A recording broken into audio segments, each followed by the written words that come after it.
Parshas Bo, the Aliyah of Shlishi.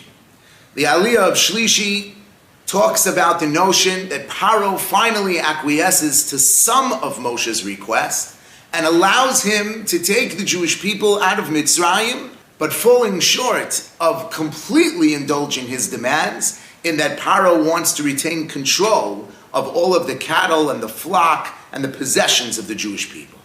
So the Ramban explains that this was a pragmatic consideration, that if he held on to the wealth of Am Yisrael, then he was guaranteed that they would ultimately return. What kind of nation is going to sojourn into the desert and without any resources is simply run for their lives? Rather, they would end up returning to Mitzrayim to reclaim all of their possessions and everything they have. And we know this to actually be a fair assessment, because later on in the story of the Jewish people, every time we encounter a moment in the Midbar where our resources have been compromised, whether it's water or food or general fear of outside threats, the first reaction of Klal Yisrael is, let's return to Mitzrayim.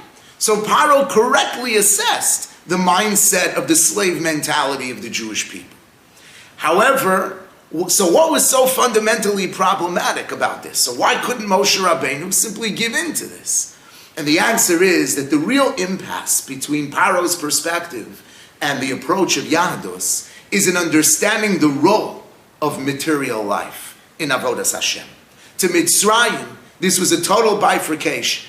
There's your theology, there's how you relate to your gods, and then there's your humanity, your indulgence in the material world.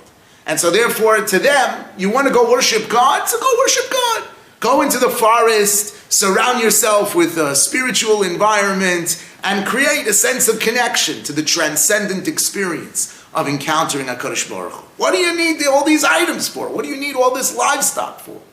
But in Yahadus, that's not how we serve the Ribono Shel Olam.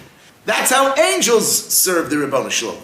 Human beings serve HaKadosh Baruch Hu with their humanity. We summon from within ourselves the totality of our human experience. And the material world is part of that. What it means to serve HaKadosh Baruch Hu is to elevate the physical, is to go into the desert and not just commune with God, but to take with us all of the elements of our life that animate our physical existence and consecrate them to HaKadosh Baruch Hu, to elevate the totality of our humanity. And so therefore, this was not possible. Moshe Rabbeinu turned to Paro and said to him, independent of all the pragmatic considerations, we can't serve HaKadosh Baruch Hu without the full picture, without the entire package.